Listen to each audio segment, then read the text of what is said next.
എത്ര വേഗമല്ലേ ദിവസങ്ങളൊക്കെ ഇങ്ങനെ കടന്നു പോണത്. ഒരാഴ്ച ലീവ് ഉണ്ടായിരുന്നു. ഇതാന്ന് പറഞ്ഞ പോലെ ലീവ് കഴിഞ്ഞിട്ടോ നാളെ തിരിച്ചു ഹോസ്റ്റലിലേക്ക് തന്നെ പോകുന്നതാണ്. ഹോസ്റ്റലിൽ പോണ തലേ ദിവസം ആയിട്ട് ഒരു ഷോപ്പിംഗ് നിർബന്ധമുള്ള ഒരു കാര്യം കേട്ടോ. അപ്പൊ അതിന് വേണ്ടിയിട്ട് ഞാൻ സൂപ്പർ മാർക്കറ്റിലൊക്കെ എത്തിയിട്ടുണ്ട്. പിന്നെ ഹോസ്റ്റലിലേക്ക് വേണ്ട ആവശ്യമുള്ള സാധനങ്ങളൊക്കെ ഞാൻ കുറേ വാങ്ങാണ്ട് കേട്ടോ. കുറേ ഐറ്റംസ് ഒക്കെ ഞാൻ വാങ്ങിയിട്ടുണ്ടായിരുന്നു. അങ്ങനെ അതൊക്കെ വാങ്ങി നമ്മൾ ഷോപ്പിംഗ് ഏകദേശം കഴിഞ്ഞിട്ടുണ്ട് കേട്ടോ. അങ്ങനെ നമ്മൾ ബില്ലൊക്കെ ചെയ്തിട്ട് നേരെ അവിടെ നിന്ന് ഇറങ്ങി. ഇനി നമ്മൾ നേരെ പോകുന്നത് കുന്നംകുളത്തേക്ക് കേട്ടോ. കുന്നംകുളത്ത് ഒരു HNC എന്ന് പറഞ്ഞ ഷോപ്പുണ്ട്. ഞാൻ അവിടെ നിന്നാണ് കൂടുതൽ റെക്കോർഡ്സും ബുക്സും ഒക്കെ വാങ്ങല്. ഇവിടെ ആകുമ്പോൾ നമുക്ക് ഇഷ്ടമുള്ള സൈസുള്ള കുറേ സൈസിൽ നമുക്ക് റെക്കോർഡ്സ് ഒക്കെ അവൈലബിൾ ആയിരിക്കും. അപ്പം എന്താ റെക്കോർഡൊക്കെ ഞാൻ വാങ്ങി.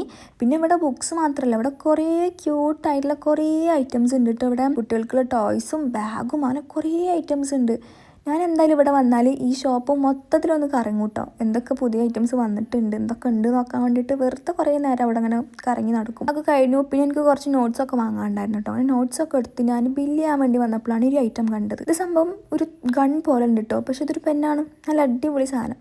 പിന്നെ കുറേ ക്യൂട്ടായിട്ടുള്ള കുറേ പെൻസൊക്കെ ഉണ്ട്. പിന്നെ കുറേ സ്റ്റോറി ബുക്സും എല്ലാം ഇവിടെ അവൈലബിൾ ആണ് കേട്ടോ. അതിനിപ്പോൾ എന്തായാലും നമ്മൾ ബില്ലൊക്കെ ചെയ്തിട്ട് നേരെ അവിടെ നിന്ന് ഇറങ്ങി. പിന്നെ അവിടെ നിന്നൊക്കെ ഇറങ്ങി പിന്നെ നമ്മൾ നേരെ പോയിട്ടുണ്ടായിരുന്നു ഒരു ബേക്കറിക്ക് ആയിരുന്നു. കുറച്ച് ബേക്കറി ഐറ്റംസ് ഒക്കെ വാങ്ങാനുണ്ടായിരുന്നു. പിന്നെ ബേക്കറി ഒക്കെ വാങ്ങിക്കഴിഞ്ഞു. പിന്നെ നമ്മൾ നേരെ പോയിട്ടുണ്ടായിരുന്നു. എനിക്കൊരു ഷോള് നോക്കാണ്ടായിരുന്നു കേട്ടോ. നമ്മൾ മറവേക്ക പോയിട്ടുണ്ടായിരുന്നു. പക്ഷെ ഞാൻ ഉദ്ദേശിച്ച കളർ ഷോൾ നമുക്ക് അവിടെ കിട്ടിയിട്ടുണ്ടായിരുന്നില്ല. പിന്നെ നമ്മൾ അവിടെ നിന്നൊന്നും വാങ്ങിയിട്ടുണ്ടായിരുന്നില്ല. പിന്നെ വീണ്ടും വേറൊരു ഷോപ്പിലേക്ക് പോയിട്ടുണ്ടായിരുന്നു. അവിടെ കുറേ കളക്ഷൻസ് ഉണ്ട്. കുറേ കളേഴ്സ് അവിടെ അവൈലബിൾ ആണ്. ഞാൻ ഉദ്ദേശിച്ച കളേഴ്സ് ഒക്കെ കിട്ടിട്ടോ. പിന്നെ നല്ല ക്വാളിറ്റി ഉള്ള ഷോൾസ് തന്നെ കേട്ടോ അവിടെ ഉള്ളത്. പിന്നെ അവിടെ ഞാൻ ഷോളൊക്കെ വാങ്ങി ഇറങ്ങി. പിന്നെ ഞാൻ അതിൻ്റെ അപ്പുറത്തൊരു ഷോപ്പിലാട്ടോ എനിക്ക് ഇഷ്ടപ്പെട്ട ഒരു മിച്ചർ മുട്ടായി കണ്ടത്. അത് കൂടെ ഞാൻ വാങ്ങി. അപ്പം എന്തായാലും നമ്മളെ ഹോസ്റ്റലിലേക്കുള്ള ഷോപ്പിംഗ് കാര്യങ്ങളൊക്കെ ഇന്നത്തോടെ ഇവിടെ കഴിഞ്ഞിട്ടുണ്ട്. അപ്പം എന്തായാലും നമ്മൾ തിരിച്ച് വീട്ടിലേക്ക് തന്നെ പോകുന്നതാണ്. ഇന്നത്തെ വീഡിയോ എന്തായാലും ഇത്രേ ഉള്ളൂ.